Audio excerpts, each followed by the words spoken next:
Assalamu alaikum dear students, welcome back to my channel. Exercise 5.1 question number 6. List all the possible subsets of the following sets. आपको कुछ sets given है और आपको उनके subsets लिखने हैं. तो सबसेट किस तरीके से लिखे जाते हैं. तो इसके लिए बेसिकली एक छोटा सा फॉर्मूला इस्तेमाल होता है, that is 2 power n. So n मैंने आपको पीछे भी क्वेश्चन 3 में समझाया था. n is the number of elements in any set. किसी भी सेट में जो नंबर ऑफ एलिमेंट्स मौजूद होते हैं उसे हम कहते हैं n. ठीक है. अब आपने 2 की पावर n, ये फार्मूला है ये तलाश करने के लिए कि एक सुपर सेट के कितने पॉसिबल सबसेट्स बन सकते हैं. सो इसमें 2 एलिमेंट्स हैं तो ऑब्वियसली 2 की पावर 2 मीन्स 2 मल्टीप्लाई बाय 2. सो इसके 4 सबसेट्स बन सकते हैं. वो किस तरह से बनेंगे, आए इसको सॉल्व करते हैं. सो जो फार्मूला मैंने अभी आपको बताया है 2 की पावर n, उसमें हमने ये सीखा कि इसके 4 पॉसिबल सबसेट बनेंगे. दैट इज़ 2 की पावर n मीन्स 2 इंटू 2. ये आपका रफ वर्क है, इसे आपने क्वेश्चन के नीचे नहीं लिखना. ये सिर्फ आपकी आसानी के लिए है कि आपको जो भी सुपर सेट गिवन है उसके कितने पॉसिबल सबसेट बन सकते हैं. सो 2 की पावर 2 मीन्स इसको 2 दफ़ा मल्टीप्लाई करेंगे तो 4 सबसेट बन सकते हैं. सबसे पहले आपने यहाँ पर एम्प्टी सेट लिखना है, because empty set is the subset of every set. यानी कि एम्प्टी सेट जो है वो तभी सभी सेट्स का सब सेट होता है, यानी कि उनका हिस्सा होता है. सिमिलरली आपने अगेन ब्रैकेट लगानी है और आपको एक एलिमेंट लिखना है, यानी कि 3. अगेन दोबारा ब्रैकेट लगाएंगे, अलग से ब्रैकेट लिखेंगे 4. और अब हम दोनों एलिमेंट्स को इकट्ठा कर कर लिख देंगे. और अब आप देखें तो empty set is also subset.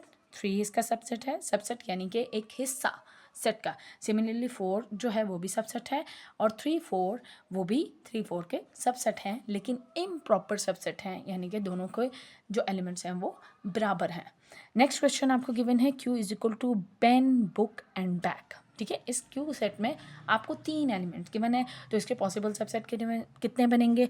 So obviously 2 की पावर n मीन्स 2 की पावर 3, यानी कि हम इसको 3 दफ़ा मल्टीप्लाई करेंगे, that is 2 multiply by 2 multiply by 2. सो आपके जो पॉसिबल सबसेट हैं वो 8 बनेंगे. सो 8 किस तरह से बनेंगे. सबसे पहले तो हम यहाँ पे लिखेंगे empty set, because empty set is a subset of every set. Similarly आपने इन एलिमेंट्स को अलग अलग सेट की सूरत में लिखना है, that is pen book bag.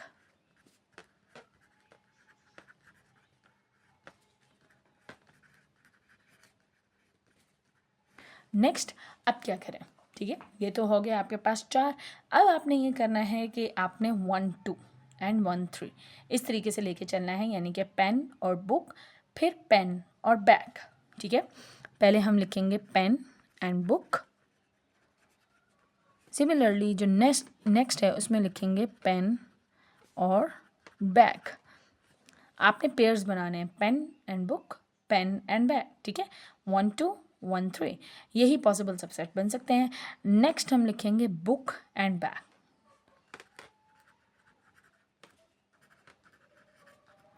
अब इसके आगे कोई मज़ीद पेयर नहीं बन सकता, तो ऑब्वियसली हम इन तीनों को इकट्ठा लिखेंगे, that is pen book and bag.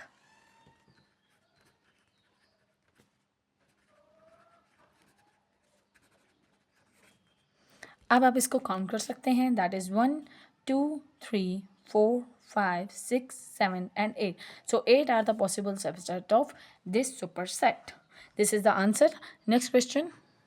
So next आपको गिवन है लाहौर और इस्लामाबाद. तो ऑब्वियसली इसके भी 4 सेट बनेंगे, बिकॉज 2 एलिमेंट्स हैं 4 बनेंगे, 3 हैं तो 8 बनेंगे. सो सिंपल एम्प्टी सेट लिखेंगे, फिर लाहौर, फिर इस्लामाबाद, और फिर दोनों को इकट्ठा एक ही सेट में लिखेंगे, लाहौर एंड इस्लामाबाद.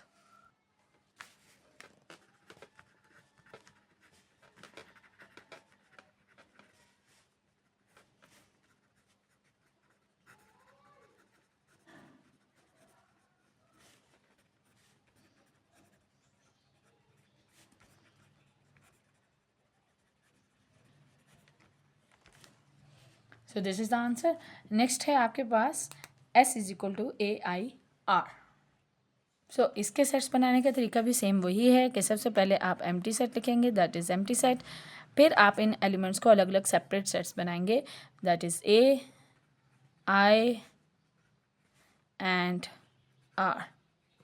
सिमिलरली अब आपने आगे किस तरह से बनाने हैं, याद रखें कि इन सेट्स के दरमियान कॉमा लाजमी लगाएं. नेक्स्ट है आपने ए आई, यानी कि 1 2 एंड 1 3, ठीक है। पहले हम 2 पेयर्स बनाएंगे, that is A I. Again हम पेयर बनाएंगे A R, that is A R. अब हम पेयर बनाएंगे I R, that is 2 3 I R. अब हमारे पास मज़ीद कोई पेयर नहीं बन सकता, तो ऑब्वियसली हम इन तीनों एलिमेंट्स को एज इट इज़ नीचे सबसेट के तौर पर लिखेंगे, दैट इज़ इम्प्रॉपर सबसेट है। अब आप इसको काउंट कर सकते हैं, 1 2 3 4 5 6 7 8।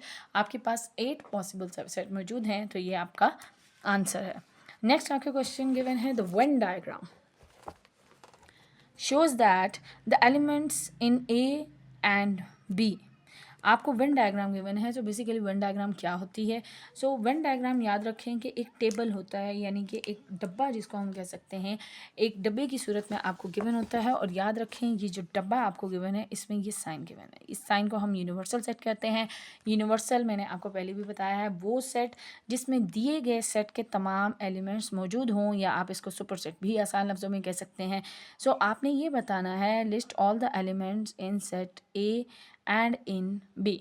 आपने ए और बी के एलिमेंट्स लिखने हैं, और सेकंड आपने ये बताना है कि क्या ए जो है वो बी का प्रॉपर सबसेट है या नहीं है। सो अब हम आ जाते हैं यूनिवर्सल पे। तो यूनिवर्सल तो बेसिकली हमें सबसे पहले ये लिखना है कि यूनिवर्सल के कितने एलिमेंट्स हैं। सो यूनिवर्सल में ऑब्वियसली ए और बी दोनों शामिल हैं, क्योंकि ये इस डब्बे के अंदर हैं। तो डब्बे के अंदर जो भी चीज़ शामिल है वो सारी की सारी यूनिवर्सल के पास भी मौजूद है। सो यूनिवर्सल के पास जो एलिमेंट्स हैं, अगर हम उनको अल्फ़ाबेटिकल ऑर्डर में लेके चलें, that are L M N. N यहाँ पर दोबारा रिपीटेड है, इसको आप एक्सकेप कर सकते हैं, L M N O P Q R S T. So these are the elements of universal set. So मैंने आपको वेन डायग्राम समझाने के लिए ड्रॉ की है। सो आपने सबसे पहले तो यूनिवर्सल सेट के एलिमेंट्स लिखने हैं, ठीक है। आप जब यूनिवर्सल सेट के एलिमेंट्स लिख लेंगे तो आसानी ए और बी के एलिमेंट्स भी लिख लेंगे। सो यूनिवर्सल सेट जो है उसके पास चूँकि तमाम एलिमेंट्स, तमाम दिए गए सेट के एलिमेंट्स मौजूद होते हैं, तो अल्फ़ाबेटिकल ऑर्डर में चलें तो L M N O P Q R S T. बज़ाहिर तो आपसे क्वेश्चन में सिर्फ ए और बी के एलिमेंट्स मांगे गए हैं, लेकिन आप अपनी सहूलत के लिए जो है अल्फ़ाबेटिकल ऑर्डर में यूनिवर्सल सेट के एलिमेंट्स लिखें, L M N, similarly O P Q R S T.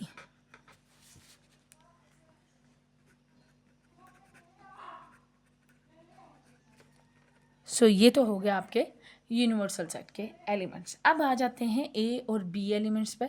So ए एलिमेंट्स के जो डायग्राम है, अगर आप गौर से देखें तो बी उसके अंदर है। सो अब याद रखें कि जब एक सर्कल के अंदर एक और सर्कल मौजूद हो, तो जो अंदर वाला सर्कल है वो बाहर वाले सर्कल का सबसेट है। सबसेट यानी कि जो अंदर वाला सर्कल है उसके जो एलिमेंट्स हैं वो बाहर वाले सर्कल के पास मौजूद हैं, इसी सूरत में वो उसका सबसेट है। चूँकि ये दोनों एलिमेंट्स, मैंने आपको पहले भी बताया कि यूनिवर्सल सेट से बिलोंग करते हैं, बिकॉज यूनिवर्सल सेट में तो सारे एलिमेंट्स मौजूद होते हैं, यानी ए और बी भी, इन ये दोनों भी यूनिवर्सल का सबसेट है। लेकिन बी जो है वो ए का सबसेट भी है। सो ए के पास जो एलिमेंट्स मौजूद हैं वो हैं L M N and O P Q R S T.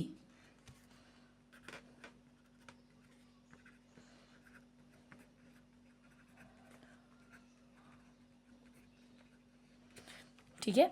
Similarly अगर हम बी सेट की बात करते हैं तो बी ऑब्वियस है, बी के पास है L M N.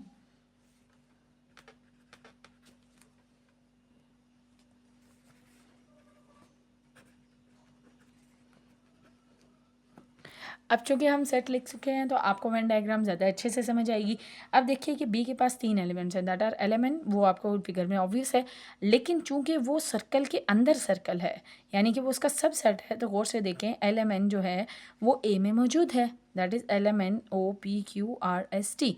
So A जो है उसके पास, आपके पास जो है उसके पास एलिमेंट्स, बी जो है वो ए का सबसेट है। ठीक है, क्लियर है। नेक्स्ट जो आपके पास बी पार्ट पूछा गया है, दैट इज़ क्या ए जो है वो बी का प्रॉपर सबसेट है।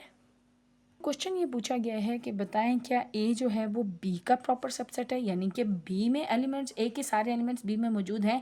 तो ऑब्वियसली आप डायग्राम देखकर भी बता सकते हैं कि बी के पास वो सारे एलिमेंट्स मौजूद नहीं है जो ए के पास हैं। तो ऑब्वियसली इसका आंसर है no, because the elements of set A are not present in set B.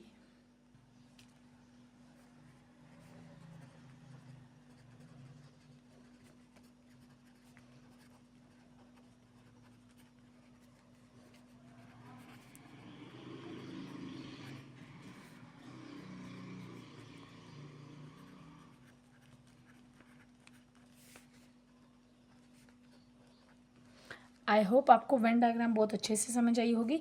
Next question की तरफ चलते हैं। सो आपके पास क्वेश्चन ये है, आपको कुछ 3 सेट्स गिवन हैं, that is A, B and C. ठीक है, ए के पास जो एलिमेंट्स मौजूद हैं that is W X Y Z. Similarly B के पास मौजूद है S T W and C के पास मौजूद है एक्स वाई एंड जी। अब आपने ये बताना है which set is the subset of A का सबसेट कौन सा है। तो ऑब्वियसली सबसेट वही होगा जिसके पास ए के कुछ एलिमेंट्स होंगे, यानी कि ए के पास है डब्ल्यू एक्स वाई जी, तो किसके पास इसी से रिलेटेड जो है वो एलिमेंट्स मौजूद है एस टी डब्ल्यू, वो तो इससे बिलोंग नहीं करता क्योंकि जो एलिमेंट्स इसके पास है वो इसके पास मौजूद नहीं है। तो बी जो है वो तो सबसेट नहीं है, तो कौन सा सेट है, दैट इज सी। तो इसका सिंपल आंसर ये है C is a subset of A. C is a subset of A, या आप इसको यूँ भी लिख सकते हैं कि C is a subset of A. Next आपको गिवन है क्वेश्चन में -2, -1, 0, 1 2 3 और बी सेट गिवन है 0 1 2 3 और आपने वेन डायग्राम बनाकर ए और बी सेट को रिप्रेजेंट करना है और ये भी बताना है कि क्या बी जो है वो ए का प्रॉपर सबसेट है या नहीं। सो वेन डायग्राम बनाने के लिए सबसे पहले हम एक बॉक्स बनाएंगे।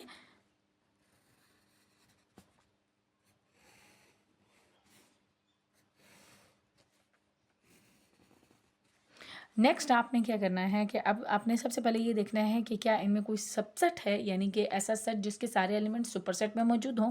तो ऑब्वियसली बी जो है वो ए का सबसेट है, यानी कि बी के सारे एलिमेंट 0 1 2 3 जो हैं वो ए में मौजूद हैं। तो बिल्कुल सेम ही इसी तरह से बनेगा जैसे रेपरली आपने पिछले क्वेश्चन सॉल्व किया है कि हम पहले एक बड़ा सर्कल बनाएंगे जो कि ए है और इसी के अंदर हम एक छोटा सर्कल बनाएंगे क्योंकि वो बी है, यानी कि बी जो है वो सबसेट है। सो हम बी के एलिमेंट्स इसके अंदर लिख लेंगे, दैट इज़ 0 1 2 एंड 3। अब जो आपके पास बाकी बच जाते हैं यानी कि -2 और -1, उसको हम बाहर की तरफ ए सेट में लिख लेंगे, -2 एंड -1। सो ये आपकी वेन डायग्राम कंप्लीट है।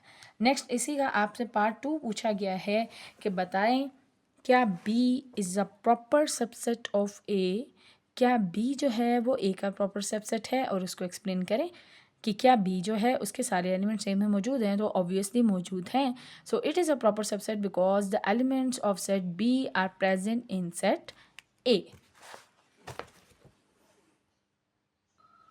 सो जब आप इसको आंसर की सूरत में लिखेंगे तो हम इसको इस तरह से लिखेंगे, yes B is the proper subset of A because all the elements of set B are present in set A. So next question की तरफ चलेंगे।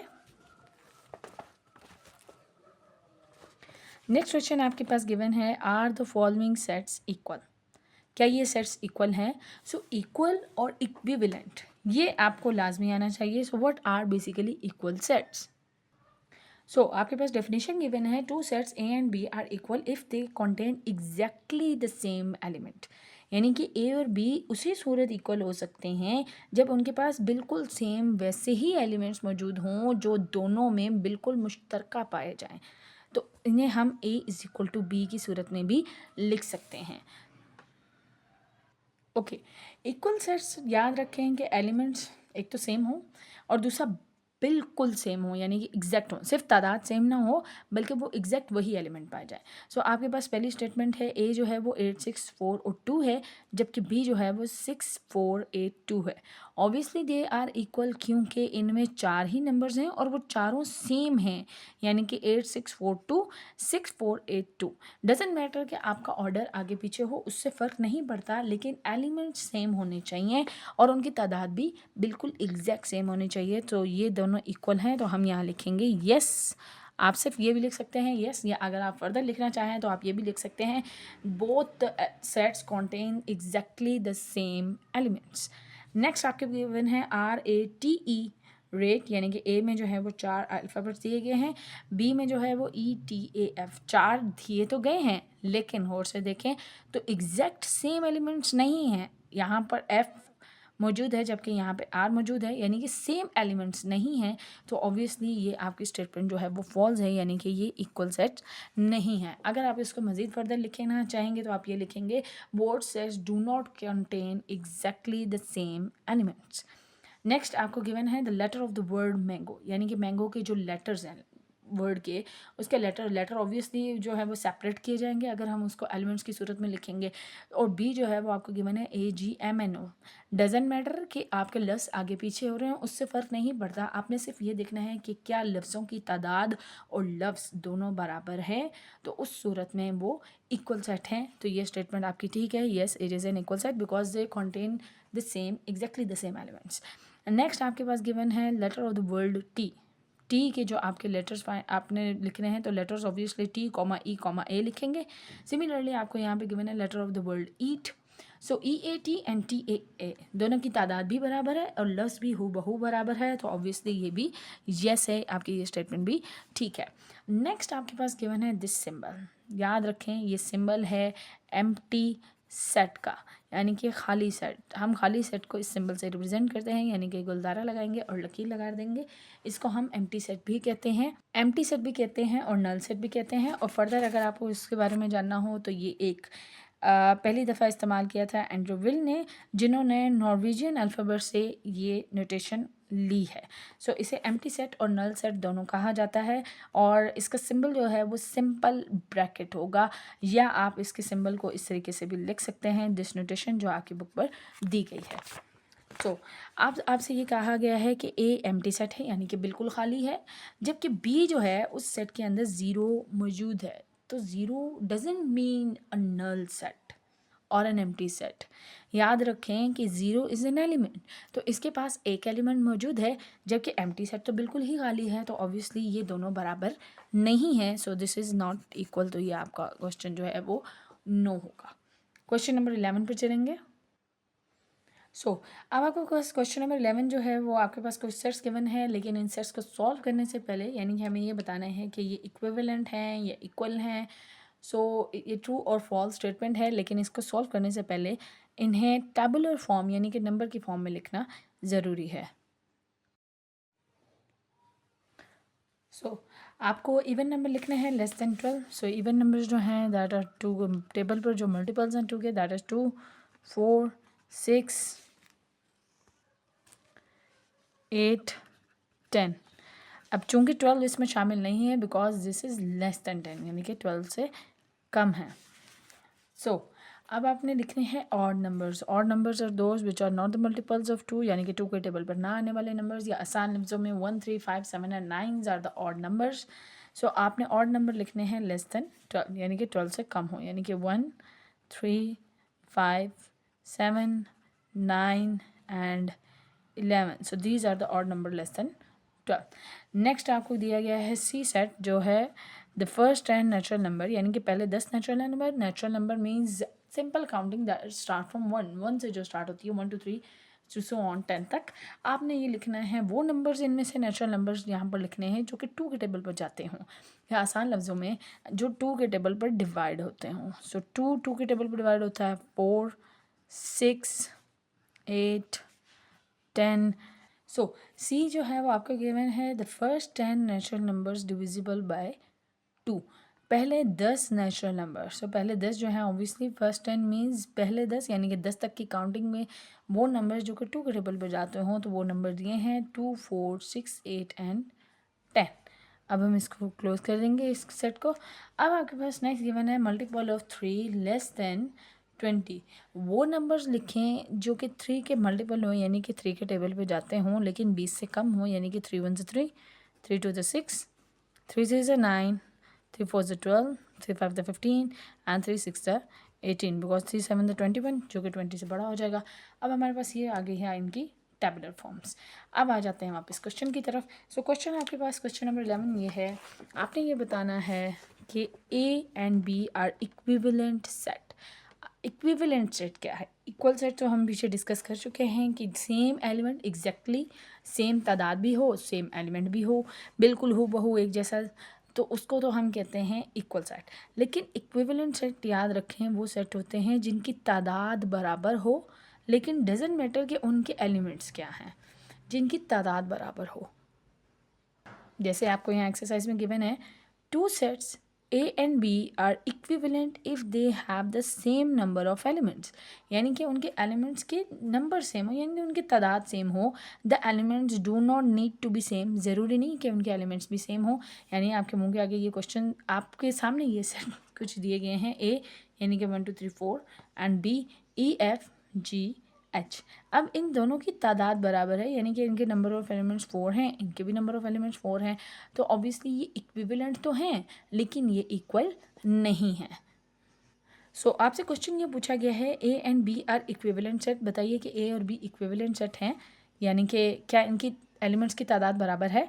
सो 1 2 3 4 5, 1 2 3 4 5 6, तो ये इसके 6 एलिमेंट्स हैं जबकि इसके 5 एलिमेंट्स हैं, तो ऑब्वियसली ये दोनों इक्विवेलेंट सेट नहीं हैं, तो ये स्टेटमेंट आपकी फॉल्स है।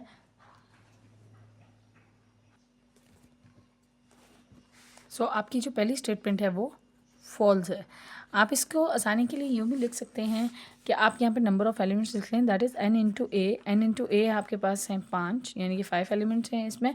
सिमिलरली n इंटू बी जो है उसके पास हैं 1 2 3 4 5 6 एलिमेंट्स हैं। एंड सी के पास हैं 1 2 3 4 5, यानी कि इसके पास जो है वो 5 नंबर ऑफ़ एलिमेंट्स मौजूद हैं। जबकि डी सेट जो है उसके पास नंबर ऑफ़ एलिमेंट्स जो मौजूद हैं दैट इज़ 1 2 3 4 5 6, तो इसके पास भी 6 नंबर ऑफ़ एलिमेंट्स मौजूद हैं। अब वापस एक्सरसाइज के क्वेश्चन की तरफ आ जाते हैं। सो आपने ये बताना है, A and C are equivalent set, क्या ए और सी इक्विवेलेंट सेट है।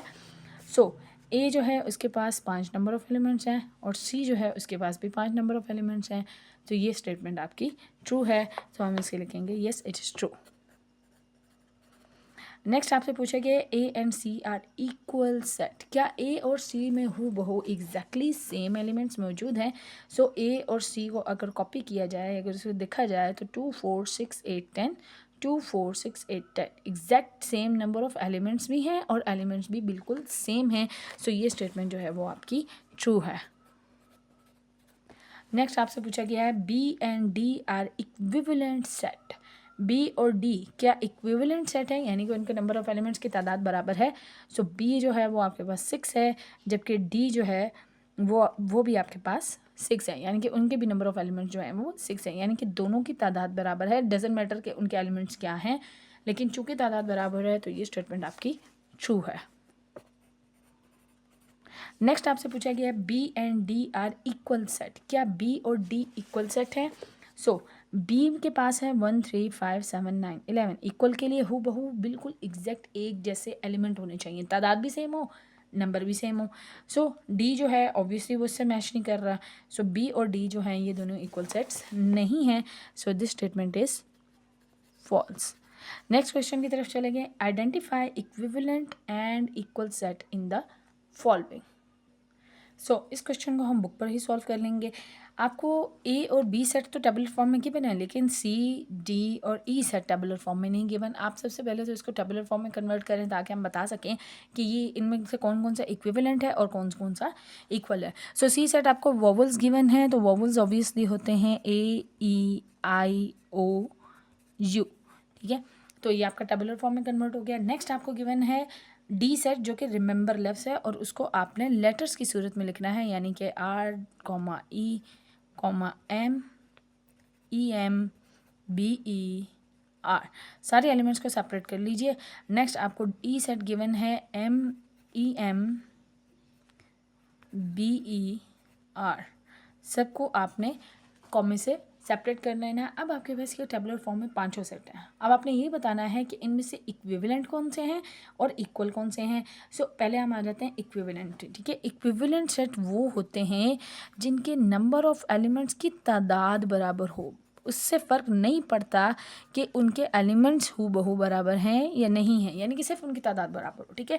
अब ए सेट के पास 5 नंबर्स हैं एलिमेंट्स के, जबकि बी के पास भी 5 हैं, तो हम कह सकते हैं कि ए और बी जो है ये दोनों इक्विवेलेंट सेट हैं। सो इक्विवेलेंट सेट की कैटेगरी में आएगा ए एंड बी, यानी कि A and B are equivalent set, ठीक है। अब आप अगर और गौर करें तो जो ई है उसके पास 6 सेट्स हैं, जबकि डी के पास 7 हैं। नंबर ऑफ़ एलिमेंट्स जो हैं, ई के पास नंबर ऑफ़ एलिमेंट्स 6 हैं, जबकि डी के पास 7 हैं और सी के पास भी 5 हैं। अच्छा, अब ए और बी जो है ये इक्विवेलेंट सेट है, और उसके बाद हम देखते हैं तो ऑब्वियसली जो आपके पास सी है वो एग्जैक्ट ए के बराबर ही है। सो ए ई आई ओ यू यहाँ पर भी आप कह सकते हैं, एंड सी, ये सारे जो हैं ये सेट्स आपके इक्विवेलेंट है। ठीक है, आप यूँ लिख सकते हैं A and B are equivalent set, similarly B and C are equivalent set, and A and C are equivalent set. अब आ जाते हैं इक्वल सेट पे। इक्वल सेट मीन्स जो हू बहू बिल्कुल एग्जैक्ट सेम एक जैसा हो। तो ऑब्वियसली जिसके एलिमेंट्स भी बराबर हों और वो एग्जैक्ट एक जैसा हो तो वो है ए एंड सी। ठीक है, सी के पास भी ए ई आई यू है, जबकि ए के पास भी ये मौजूद है। सो जो आपके पास इक्वल सेट्स हैं वो हैं आपके पास A and C. So A and C are equal sets because they have same elements. I hope आपको मेरी वीडियो अच्छी लगी होगी। काइंडली मेरी वीडियो को लाइक करें, शेयर करें और चैनल को सब्सक्राइब करें। Thank you.